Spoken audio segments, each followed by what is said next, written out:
Hello listeners, welcome back to హులూస్లో Volga stories.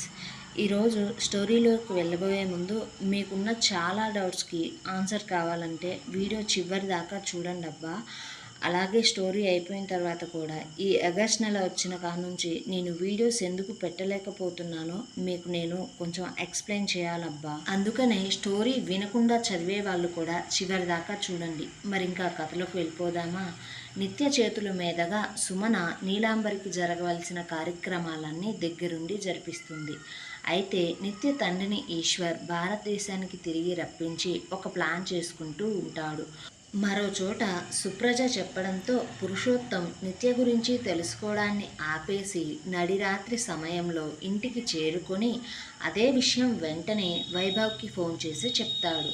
దాంతో వైభవ్ కోపంగా పురుషోత్తం మాటలన్నీ విని అతని చేతిలో ఉన్న మందు గ్లాసును నేలకు విసిరేసి కొట్టి అదే కోపంతో, సూర్య, ఈసారి నువ్వు నాకన్నా 2 అడుగులు ముందే ఉన్నావు, కానీ నేను నిన్ను ఊహించని దెబ్బ కొడతా. అది ఎలాంటి దెబ్బ అనేది నువ్వస్సలు కనీసం కనిపెట్టను కూడా కనిపెట్టలేవు సూర్య అనుకుంటూ, పురుషోత్తం, నువ్వు ఇక కొన్ని రోజులు సైలెంట్గా ఉండు. కనీసం నువ్వు నన్ను కలవడానికి కూడా ఆఫీస్కి రావద్దు, ఎలాంటి ప్రయత్నం కూడా చేయొద్దు. ఎందుకంటే ఆ సూర్యగాడు నీ మీద నిఘా పెట్టి ఉంటాడు. నువ్వు నన్ను కలవడానికి వస్తే నేను చేసే ప్లాన్ కూడా వాడికి ముందుగానే తెలిసిపోతుంది.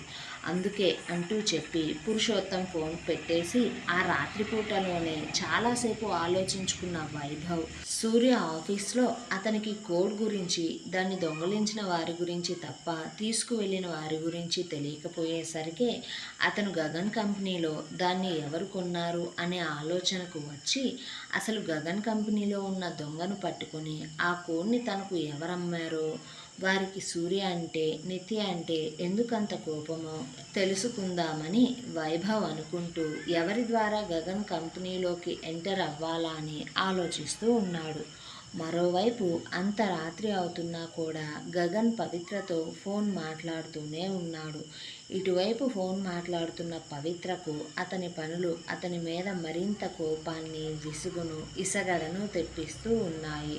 కానీ ఆమెతో తండ్రి అయిన ఈశ్వర్ గగన్తో ఎలాంటి సున్నం పెట్టుకోకుండా మామూలుగా ఉండమన్నాడు కాబట్టి పవిత్ర గగన్ని, అతని ప్రేమను భరిస్తూ ఉంది. అలా చాలాసేపు ఫోన్ మాట్లాడి పెట్టేసిన తరువాత పవిత్ర తనలో తానే, గగన్, నువ్వు తలకిందులుగా తపస్సు చేసినా సరే నేను నిన్ను ప్రేమించను అనుకుంటూ నిద్రలోకి జారుకుంది.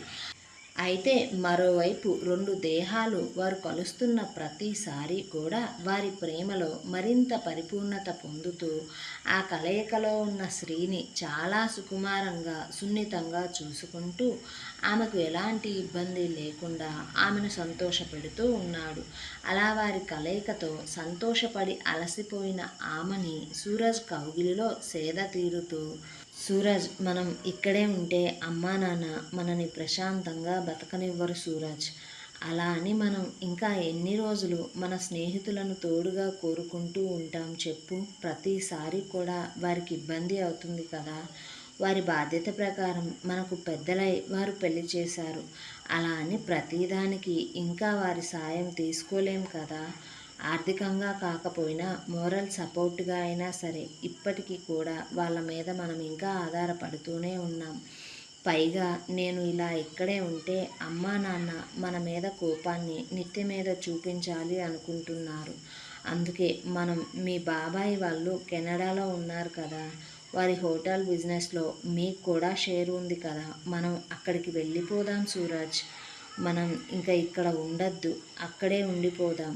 దాంతో నీకు, నాకు, మన ఇద్దరికి, ఇంకా మనకు పుట్టబోయే బిడ్డకు కూడా ప్రశాంతంగా ఉంటుంది. అలాగే మన వల్ల నిత్య ఇంకా మన ఫ్రెండ్స్కి కూడా ఎలాంటి ఇబ్బంది ఉండదు. ఏమంటావు? అంటే సూరజ్ ఆమె మాటలన్నీ విని కొంచెం ఇబ్బందిగా, ఆమెని మనం పుట్టి పెరిగి దేశాన్ని వదిలి ఇప్పుడు ఇంత సడన్గా మనం చెయ్యని తప్పుకు దేశం వదిలి వెళ్ళిపోవడం అవసరమా చెప్పు? నాకైతే ఇష్టం లేదు. పైగా నువ్వు కడుపుతో కూడా ఉన్నావు కదా, అక్కడ వాతావరణం నీకు పడుతుందో లేదో, అయినా మన ఫ్రెండ్స్ ఏమంటారో, అలాగే అమ్మా నాన్న ఏమనుకుంటారో అంటూ సూరజ్ మాట్లాడుతూ ఉంటే ఆమెని సూరజ్ మాటలకు ఒక 5 నిమిషాలు ఆలోచించుకున్న తర్వాత, సూరజ్ మనం పూర్తిగా అక్కడే ఉండే పని లేదులే, నా చెల్లి పెళ్ళి జరగాలి, ఇంకా నిత్యకు ఒక బాబు కానీ పాప కానీ పుట్టాలి. నిత్యను సూర్య మనస్ఫూర్తిగా అర్థం చేసుకోవాలి. సూర్య పూర్తిగా నిత్యకే సొంతమైపోవాలి. ఆ పనులు జరగాలంటే సుమారు ఒక 3 నుంచి 4 సంవత్సరాలైనా పడుతుంది. అందుకే ఈ 3 సంవత్సరాల తరువాత మనం ఇండియాకి వచ్చేద్దాం. మన ఫ్రెండ్స్కి, అత్తమ్మకు, మామయ్యకు కూడా మా అమ్మ నాన్న దగ్గర ఇలా ఉండడం ఇష్టం లేక వెళ్ళిపోతున్నాం అని చెబుదాం అని చెప్పగా, ఆ ఆలోచన సూర్యకు కొంచెం సబబుగానే అనిపించింది. దాంతో ఆమెనితో సరే అని చెప్పి అతను ఇమిగ్రేషన్ ఇంకా పాస్పోర్ట్ పనులు చూసుకుంటా అంటూ చెప్పాడు. మరోవైపు నడిరాత్రి సూర్యకు మెలకువ రాగా అతని కౌగిలిలో గువ్వపిట్టలా ఒదిగిపోయి నిద్రపోతున్న నిత్యను మురిపంగా చూసుకుంటూ ఉన్నాడు సూర్య. అలా ఒక 2 నిమిషాలు చూసిన తరువాత ఎందుకో ఆ వెన్నెల వెలుతుర్లు కిటికీ నుండి పడుతూ ఉంటే, ఆ వెలుగులో నిత్యను చూస్తూ ఉంటే అతనికి మనసులో ఏదోలా అనిపించి కొంచెం పరీక్షగా పట్టి పట్టి చూస్తున్నాడు నిత్యను. దాంతో నిత్యను ఆ బ్లాక్ అండ్ వైట్ వెన్నెల వెలుతురులో చూస్తూ ఉంటే, నిత్య అంతకుముందు పూజ చేసిన బ్లాక్ అండ్ వైట్ ఫోటోలో కనిపించిన లేడీలాగా అనిపించింది సూర్యకు. ముఖ్యంగా ఆ చొట్టబుగ్గలు. ఆ ఆలోచన రాగానే సూర్యకు ఒక్కసారిగా నిద్ర మొత్తం ఎగిరిపోయింది. అతనికి అంతకుముందు తల్లి, తాత చెప్పిన మాటలు గుర్తుకు వస్తూ ఉన్నాయి. ఆమె చనిపోయిందని తల్లి చెప్పగా ఆమె సూర్యకు అత్తవుతుందని రాఘవేంద్ర చెప్పాడు. దాంతో సూర్య వెంటనే బెడ్ నుంచి లేచి నిత్యను సరిగా పడుకోబెట్టి బాల్కనీకి వెళ్ళిపోయి ఓ చైర్లో కూర్చొని అతని బుర్రకు బాగా పని చెబుతూ పదే పదే ప్రతి ఒక్క విషయాన్ని పట్టి పట్టి ఆలోచిస్తూ ఉంటే, అలా ఒక్క 20 నిమిషాల తరువాత అతనికి నిత్య గురించి తెలుసుకునే క్రమంలో నిత్య తల్లి పేరు ఒకసారి నీలాంబరి అని చదివినట్లు విన్నట్లు గుర్తుకు వచ్చింది. దాంతో ఒక్కసారిగా మనసులో ఏదో కలుక్కుమన్నట్లు అనిపించింది సూర్యకు. అక్కడ ఉన్న గ్లాస్ డోర్ నుంచి నిత్యను చూస్తూ ఉంటే, అంతకుముందు రాఘవేంద్ర ఆ ఫోటోలో ఆమె పేరు నీలాంబరి అని చెప్పడం మళ్ళీ గుర్తు వచ్చి, అంటే నిత్య తల్లికి, నా తల్లికి, మా ఇంటికి, మా అత్తయ్యకు ఏదన్నా సంబంధం ఉండి ఉంటుందా? అది మా అమ్మ వాళ్లకు ఇంకా ఇంట్లో వాళ్ళందరికీ తెలుసా?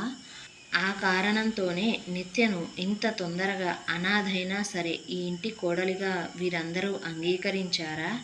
అయితే నిత్య విషయంలోనే వైభవ్కి, పురుషోత్తంకి కూడా ఈ అనుమానం ముందే వచ్చి నిత్య గురించి, నీలాంబరికి ఉన్న సంబంధం గురించి తెలుసుకునే క్రమంలోనే వారు మా ఇంటి పనివారిని గురించి ఎంక్వైరీ చేయడం కోసం వెతుకుతూ ఉన్నారా అంటూ అతను అంతకుముందు నిత్యకు సంబంధించిన ఫైల్ని పిఏ నవీన్ తెచ్చి ఇవ్వగా దాన్ని సూర్య అతని టేబుల్ డ్రాయర్లో పెట్టడాన్ని గుర్తుకు తెచ్చుకుంటూ ఉన్నాడు. సూర్య వెంటనే మరుసటి రోజు ఉదయం ఆఫీస్కి వెళ్ళగానే ముందుగా ఆ ఫైల్నే చదవాలని నిశ్చయించుకుంటూ నిత్య గురించి పూర్తిగా తెలుసుకోవాలని ఫిక్స్ అయ్యాడు. అలాగే నిత్య గురించి పురుషోత్తం కానీ వైభవ్ కానీ తెలుసుకోకుండా చూడాలని కూడా భావించాడు. అలా సూర్య కొద్దిసేపు ఆలోచించుకొని మళ్ళీ వెళ్ళి నిత్య పక్కనే నిద్రపోయాడు. అలా ఎవరి ఆలోచనల నడుమ వారి రాత్రిని గడపగా ఉదయం సూర్య నిద్ర లేచే సమయానికి నిత్య రూమ్లో సూర్య నిద్రపోతున్నాడు అని భావిస్తూ ఆమె అదే రూమ్లో చీరను కట్టుకుంటూ ఉంది. అయితే సూర్యకిరణాలు కిటికీ నుంచి సూర్య మొహం మీద పడుతూ ఉంటే సూర్య ఎప్పుడో నిద్ర లేచాడు. అతను నిద్ర లేవగానే పాలరాతి బొమ్మ పొద్దికైన చీరలో ఎలా ఒదిగిపోతుందో చూసిన సూర్యకు ఆమె అందానికి మైమరిచిపోతూ ఊపిరి తీసుకోవడం కూడా మర్చిపోయాడు సూర్య. అలా నిత్య చీర కట్టుకోవడం అయిపోగానే యథాలాపంగా సూర్యను చూడగా సూర్య నిద్రలేచి ఆమెనే కన్నార్పకుండా చూస్తూ ఉన్నాడు. దాంతో నిత్య కొంచెం సిగ్గుతో, సూర్య ఎంతసేపు అయింది నువ్వు నిద్రలేచి అంటూ అడగగా సూర్య నిత్యను చూస్తూ ఆమెకు ఒక కొంటె నవ్వును విసురుతూ, నువ్వు జాకెట్ ఉక్సులు పెట్టుకుంటూ నీకు నేను చేసిన గాయాలు మానిపోయాయా లేదా అంటూ చూసుకుంటున్నావు కదా ఆ క్షణంలో అంటూ చెప్పగానే నిత్య ఇబ్బందిగా, సూర్య ఇక ఆపు నీ అల్లరి, పొద్దున్నే మొదలు పెట్టేస్తున్నా, ముందు వెళ్ళి ఫ్రెష్ అవ్వు అంటూ చెబుతూ ఉంటే సూర్య నవ్వుతూ నిత్యను అతని మీదకు లాక్కుంటూ, నిత్య నేను ఎక్కడో చదివానే, పొద్దున్నే చేసుకునే రొమాన్స్ చాలా బాగుంటుందంట. ఈ రోజుకు నువ్వు ఫ్రెష్ అయిపోయావు కదా, రేపు బెడ్ దిగక ముందే ఒక్కసారి ట్రై చేద్దాం అంటూ చెప్పగా నిత్య చిరుకోపంతో సూర్య చెంప మీద ఒక దెబ్బ వేసి సూర్యను లేపి ఫ్రెష్ అవ్వడానికి వాష్రూమ్లోకి నెట్టింది. అలా మరొక గంట తరువాత ఇద్దరూ కలిసి ఆఫీస్కి వెళ్ళిపోయారు. అయితే అదే సమయంలో హర్షవర్ధన్ కంగారుగా ఇంటికి వచ్చాడు. అతను చూసింది నిజమా కాదా అనుకుంటూ చాలా టెన్షన్ పడుతూ ఉన్నాడు. అతనిని అలా చూసిన సుమన హర్షవర్ధన్ని విషయం అడగ్గా హర్ష అతను చూసిందల్లా ఆమెతో చెప్పగా ఆమెకు కూడా మనసంతా చాలా బాధగా మారిపోయి పాత విషయాలు ఎన్నో గుర్తుకు వస్తూ ఉన్నాయి. మరోచోట వైభవ్ గగన్ కంపెనీ పిఏకి ఫోన్ చేసి ఆ రోజు ప్రజెంట్ చేసిన కోడ్ గురించి అడిగి అది సూర్య కంపెనీ కోడ్ మీకెలా వచ్చింది అంటూ అడగ్గా పిఏకి గుండెల్లో భయం మొదలైపోయింది. అయితే అతను ఈ విషయం బయట పెట్టాలి అనుకోలేదు. ఎందుకంటే ఆ విషయం బయటకు తెలిస్తే వారి కంపెనీ పేరు కూడా పోతుంది. కానీ వైభవ్ మాత్రం ఆ విషయం మీద పిఏని బ్రతిమలాడాలని అస్సలు అనుకోలేదు. ఎందుకంటే సూర్య అతని ఎత్తులను పసిగడితే ఈ దారిని కూడా సూర్య మూసేసే అవకాశం ఉంది కాబట్టి. అందుకే ఆ అవకాశం సూర్యకు ఇవ్వకూడదు అని భావించాడు. దాంతో వైభవ్, చూడు పిఏ, రేపు ఇదే టయానికి నేను నీకు ఫోన్ చేస్తా. నువ్వు నాకు మీ కంపెనీకి ఆ కోడ్ ఎలా వచ్చిందో, ఎవరు ఇచ్చారో, మీరు దాన్ని ఎందుకు తెచ్చుకున్నారో చెప్పకపోతే ఆ యాప్ విషయంలో మీరు ఫ్రాడ్ చేశారని నేను సాక్ష్యాలతో సహా నిరూపిస్తా. నా మాట బిజినెస్ రంగంలో తప్పకుండా నమ్ముతారు. ఎందుకో తెలుసా, నేను కూడా మీతో పాటు అదే పోటీలో ఉన్నాను కాబట్టి. ఈ విషయం 2 తెలుగు రాష్ట్రాలలో ఉన్న ప్రజలందరికీ కూడా తెలుసు. సో నువ్వు రేపటిలోగా ఆ మనిషి ఎవరో నాకు చెప్పు, లేకపోతే మీ కంపెనీ ఎదుర్కోవాల్సిన ప్రాబ్లమ్స్ చాలానే ఉంటాయి అంటూ బెదిరించి వైభవ్ కాల్ పెట్టేశాడు. మరోవైపు సూర్య ఆఫీస్కి చేరుకునే సమయానికి అతని క్యాబిన్లో అతని కోసం అప్పటికే నవ్య, విక్కీ ఎదురు చూస్తూ ఉన్నారు. ఏమండోయ్, అందరికీ హాయ్ అండి. కర్ణుడి చావుకి 100 కారణాలు ఉంటాయంటారు కదా, అలాగే ఈ ఆగస్ట్ నెలలో నేను వీడియోస్ పెట్టకుండా ఉండడానికి కూడా అన్ని కారణాలు ఉన్నాయని అయితే చెప్పనులే, కానీ కొన్ని అయితే కారణాలు ఉన్నాయండి. ఫస్ట్ ఆఫ్ ఆల్, నాకు చిన్నప్పటి నుంచి ఈ ఆగస్ట్ నెల అంటే చాలా భయం అండి. దానికి గల కారణాలు కూడా మీకు చెప్తాను. మామూలుగా అందరికీ ఆగస్ట్ నెల అంటే ఇండిపెండెన్స్ డే, జెండా పండగ గుర్తొస్తుందండి. కానీ నాకు ఆ జెండా పండగే మరొక రకంగా గుర్తుండిపోతూ ఉంటుందండి. నాకు ప్రతి 4-5 ఇయర్స్కి ఒకసారి సేమ్ ఫెస్టివల్ రోజు ఏదో ఒక ఘటన జరుగుతూనే ఉంటుంది నా చిన్నతనం నుంచి. ఆగస్ట్ 15th నేను 4th క్లాస్లో ఉన్నప్పుడు మా తాతగారు చనిపోయారండి. అదొక మైల్ స్టోన్ నా లైఫ్లో. ఆ తర్వాత ఇంకో 5 ఇయర్స్ తర్వాత నా బెస్ట్ ఫ్రెండ్ హెల్త్ ఇష్యూస్ వల్ల సేమ్ డే చనిపోయింది. అది అలాగే గుర్తుండిపోయింది. ఇంకా ఆ నెల అంతా ఒకలా అనిపిస్తుంది నాకు. చాలా ఇష్టమైన వాళ్ళు దూరం అయిపోతున్నారు అన్నట్లు. కొంచెం మర్చిపోయి ఏజ్ పెరిగి ఏమి కాలేదు, అంతా బాగుంటుంది, బాగా చేసుకుంటున్నాము ఇండిపెండెన్స్ డే అనుకుంటున్న సందర్భంలో 3 ఇయర్స్ బ్యాక్ సేమ్ డే మా అమ్మమ్మ హార్ట్ అటాక్తో నా చేతుల్లోనే చనిపోయిందబ్బా. మా అమ్మమ్మ అంటే నాకు ఎంత ఇష్టం అంటే మా అమ్మ కన్నా ఎక్కువ ఇష్టం అండి. ఇంక అర్థం చేసుకొని మా అమ్మమ్మతో నాకు బాండింగ్ ఎంత ఉంటుందో. నేను ఆ డిప్రెషన్ నుంచి బయటపడడానికి మ్యాక్సిమం ఒక 1 ఇయర్ పట్టిందండి. అంటే 1 ఇయర్ దాకా అసలు ఆమెకు నచ్చిన ఫుడ్ కానీ ఎక్సెట్రా ఎక్సెట్రా ఎక్సెట్రా ఏది చేసినా సరే ఆమె, ఎలా ఉన్నా సరే ఆమె. అప్పటి నుంచి నాకు ఈ ఆగస్ట్ నెల వస్తుందంటేనే ఒక విధమైన ఫియర్, భయం, ఏమవుద్దో ఈ మంత్ అంతా బాగుంటే చాలు అనుకుంటా ఉంటాను. అలాగే ఈ మంత్ వచ్చేసింది, పిల్లలకి హెల్త్ ఇష్యూస్ వచ్చినాయి.